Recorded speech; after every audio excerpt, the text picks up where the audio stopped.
अशा प्रकारे सर्व बट्ट्या बनवून झालेल्या आहेत. त्या स्टीलच्या गाळणीत ठेवून घ्याव्यात. पाणी देखील चांगलं गरम झालेलं आहे.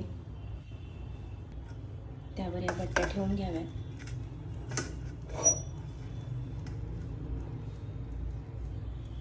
व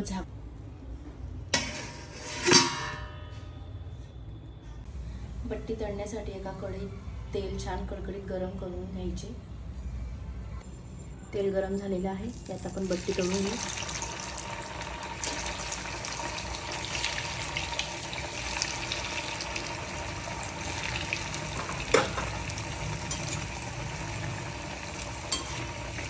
छान लालसर तळून झालेले आहे.